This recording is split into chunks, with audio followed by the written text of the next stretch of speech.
എൻ്റെ എല്ലാ പ്രിയപ്പെട്ട കൂട്ടുകാർക്കും സ്മിതൂസ് വേൾഡിൻ്റെ പുതിയ വീഡിയോയിലേക്ക് സ്വാഗതം. ഇന്ന് കുറച്ച് കോവയ്ക്ക കിട്ടിയിട്ടുണ്ട്. അത് വെച്ചുള്ള ടേസ്റ്റി ആയിട്ടുള്ള റെസിപ്പിയാണ് തയ്യാറാക്കിയിരിക്കുന്നത്. കോവയ്ക്കയെല്ലാം നന്നായിട്ട് കഴുകി വൃത്തിയാക്കി എടുത്തിട്ടുണ്ട്. ഇനി ഇത് നമുക്ക് അരിഞ്ഞെടുക്കാവേ. നിങ്ങൾക്ക് ഇഷ്ടമുള്ള രീതിയിൽ എങ്ങനെയാണോ അങ്ങനെ തന്നെ ഇതിനെ അരിഞ്ഞെടുക്കാം. ഞാനിപ്പം ഇങ്ങനെ ചരിച്ച് അരിഞ്ഞെടുക്കുന്നത്, അതും ഒരുപാട് കട്ടിയില്ലാതെ തന്നെയാണ് അരിഞ്ഞെടുക്കുന്നത്. എല്ലാ കോവയ്ക്കയും അങ്ങനെ തന്നെ അരിഞ്ഞെടുത്തിട്ടുണ്ട്. ഇതിലേക്ക് ആവശ്യത്തിന് ഉപ്പ് നമുക്ക് ചേർത്ത് കൊടുക്കാം. ഇതിലേക്ക് 1/2 ടീസ്പൂൺ മഞ്ഞൾപ്പൊടിയാണ് ഞാൻ ചേർത്ത് കൊടുത്തിരിക്കുന്നത്. ഇത്രയും കോവയ്ക്ക ഉള്ളതുകൊണ്ടാണ് ഞാൻ 1/2 ടീസ്പൂൺ മഞ്ഞൾപ്പൊടി ചേർത്ത് കൊടുത്തിരിക്കുന്നത്. 1 ടേബിൾ സ്പൂണോളം മുളക് പൊടിയും ചേർത്ത് കൊടുക്കുന്നുണ്ട്. അന്നേരം കോവയ്ക്കയുടെ അളവനുസരിച്ച് മാത്രമേ ഓരോ കാര്യങ്ങളും ചേർത്ത് കൊടുക്കാവേ. ഇതിലേക്ക് 1 ടീസ്പൂൺ കുരുമുളക് പൊടിയും 1/2 ടീസ്പൂൺ പെരിഞ്ജീരകപ്പൊടിയും കൂടെ ചേർത്താണ് ഞാൻ യോജിപ്പിച്ചെടുക്കുന്നത്. ഇനി ഈ കോവയ്ക്ക ഞാനൊരു സൈഡിലേക്ക് മാറ്റി വയ്ക്കുകയാണേ. ഇനി കുറച്ച് കാര്യങ്ങളും കൂടെ നമുക്ക് തയ്യാറാക്കി എടുക്കണം. അതിനായിട്ട് മിക്സിയുടെ ജാറിലേക്ക് ഒരു 2 ടേബിൾ സ്പൂൺ കപ്പലണ്ടി ഇട്ട് കൊടുത്തിട്ടുണ്ട്. പച്ചക്കപ്പലണ്ടിയാണ് ഇട്ട് കൊടുത്തിരിക്കുന്നത്. അതിനോടൊപ്പം തന്നെ 1/4 കപ്പ് തേങ്ങാ ചിരകിയതും കൂടെ നമുക്ക് ചേർത്ത് കൊടുക്കാം. എന്നിട്ട് ഇതിനെ ഒന്ന് ചതച്ചെടുക്കാവുന്നതാണ്. മിക്സിയുടെ ജാറിലിട്ട് പൾസ് ബട്ടണിൽ ഒന്ന് പ്രസ് ചെയ്ത് കഴിഞ്ഞാൽ നമുക്ക് കറക്റ്റായിട്ടൊന്ന് പൊടിഞ്ഞ് കിട്ടും.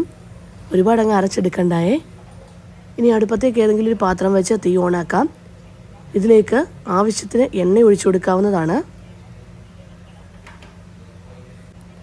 എണ്ണ ചൂടായി വരുന്ന സമയത്ത് 1/4 ടീസ്പൂൺ കടുക് ഇതിലേക്ക് ചേർത്ത് കൊടുക്കാം.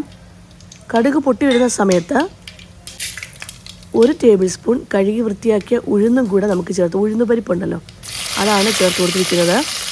അതിനോടൊപ്പം കുറച്ച് കറിവേപ്പിലയും 2-3 പച്ചമുളക് അരിഞ്ഞതും കൂടെ ചേർത്ത് കൊടുക്കാം. ഇതിനനുസരിച്ചുള്ള പച്ചമുളക് നമുക്ക് ചേർത്ത് കൊടുക്കാമേ. ഇനി ആ ഉഴുന്നിന് ഒരു ബ്രൗൺ കളറിലേക്ക് മാറണം.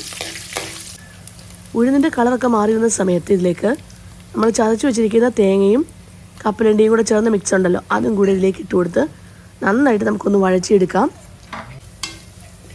ആ തേങ്ങയും ഒക്കെ ഒന്ന് കളറൊന്ന് മാറി വന്നിട്ടുണ്ട് കേട്ടോ. ഈ ഒരു രീതിക്ക് തന്നെ വഴച്ചെടുക്കണേ. എന്നിട്ട് ഇതിലേക്ക് നമുക്ക് ചേർത്ത് കൊടുക്കേണ്ടത് 2 സവാള അരിഞ്ഞതാണ്. അതും കൂടെ ചേർത്ത് നമുക്ക് വീണ്ടും വഴച്ചെടുക്കാം. ഈ ഒരു സവാളയിലേക്കൊക്കെ വേണ്ടുന്ന ഉപ്പ് നമുക്ക് ചേർത്ത് കൊടുക്കാവുന്നതാണ്. നേരത്തെ നമുക്ക് കോവയ്ക്കയിൽ ഉപ്പ് ചേർത്ത് കൊടുത്തിട്ടുണ്ട്. അതുകൊണ്ട് തന്നെ കുറച്ച് മാത്രം ഉപ്പ് ഇതിലേക്ക് ചേർത്ത് കൊടുത്ത് നമുക്ക് വഴച്ചെടുക്കാവുന്നതാണ്. ഈ സവാള ഒന്ന് വാടി വരുന്ന സമയത്ത് വേണം ഇതിലേക്ക് ഒരു 1/2 ടേബിൾ സ്പൂൺ മുളക് പൊടിയും കൂടെ ഞാൻ ചേർത്ത് കൊടുക്കുന്നുണ്ട്. മുളക് പൊടി നമുക്ക് എന്തുമാത്രം വേണം, നമ്മുടെ എരിവിനനുസരിച്ച് എന്തുമാത്രം വേണം അതിനനുസരിച്ച് ചേർത്ത് കൊടുക്കാമേ. ഞാനിപ്പം 1/2 ടേബിൾ സ്പൂൺ മുളക് പൊടിയും കൂടെ ചേർത്ത് കൊടുത്തിട്ടുണ്ട്. എന്നിട്ട് നന്നായിട്ട് ഒന്നുകൂടെ മിക്സ് ചെയ്തെടുക്കുന്നുണ്ട്.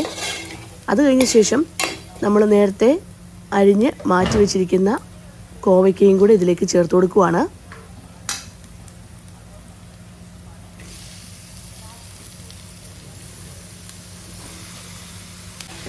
ഇനി കോവയ്ക്ക ചേർത്ത് നല്ലതായി യോജിപ്പിച്ച ശേഷം നമുക്കിതിനകത്ത് ഒട്ടും വെള്ളം ഒഴിക്കേണ്ട കാര്യമില്ല. ചെറുതീയിൽ അടച്ചു വെച്ച് നമുക്കൊന്ന് വാട്ടിയെടുക്കാവുന്നതാണ്.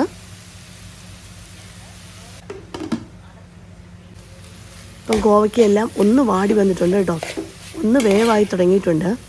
ഈ സമയത്ത് ആ ഒരു അടച്ചു വെച്ച പാത്രം ഉണ്ടല്ലോ അതങ്ങ് മാറ്റി വെച്ചേക്കണം. ഇനി നമുക്ക് തുറന്ന് വെച്ച് തന്നെ ഇതിനെ ഒന്ന് വഴച്ചെടുക്കാം. ഇനിയും കോവയ്ക്ക ഈ ഒരു രീതിയിൽ തന്നെ മതിയെന്നുണ്ടെങ്കിൽ അങ്ങനെ എടുക്കാം. ചിലർക്ക് കോവയ്ക്ക ഒരുപാട് വേവുന്ന ഇഷ്ടമല്ല, ചിലർക്ക് വേവുന്ന ഇഷ്ടമാണ്, ചിലർക്ക് ഫ്രൈ ആക്കണം. ഇതെല്ലാം നമ്മുടെ ഇഷ്ടങ്ങളാട്ടോ. ഈ ഒരു സ്പെഷ്യൽ മസാലയിൽ ഒന്നിങ്ങനെ തയ്യാറാക്കി നോക്കിക്കോളൂ. ഏതായാലും ഞാൻ കുറച്ചുകൂടെ ഒന്ന് ഫ്രൈ ആക്കി എടുക്കുവാണ്. കാരണം ഇവിടെ ഈ ഒരു രീതിയിൽ കൊടുത്തു കഴിഞ്ഞാൽ കൊച്ചുങ്ങൾക്ക് അത്ര ഇഷ്ടപ്പെടില്ല. അതുകൊണ്ട് തന്നെ ഞാൻ കുറച്ചുകൂടെ ഒന്ന് ഫ്രൈ ആക്കി എടുക്കുകയാണ്. ഞാൻ കുറച്ചുകൂടെ കോവയ്ക്ക ഒന്ന് ഫ്രൈ ആക്കി എടുത്തിട്ടുണ്ട്. ഇനി തീ ഓഫ് ചെയ്യുവാണ്. എന്നിട്ട് നമുക്ക് സെർവ് ചെയ്യാവുന്നതാണ്. വളരെ ടേസ്റ്റി ആയിട്ടുള്ള ഒരു കോവയ്ക്ക റെസിപ്പി തന്നെയാണ്. എല്ലാവർക്കും ഇഷ്ടമാകുകയാണെങ്കിൽ ഒന്ന് ലൈക്ക് ചെയ്യാനും ഷെയർ ചെയ്യാനും സബ്സ്ക്രൈബ് ചെയ്യാനും കമൻറ്റ് ബോക്സിൽ കമൻറ്റ് ചെയ്യാനും മറന്നു പോകല്ലേ. Thank you for watching.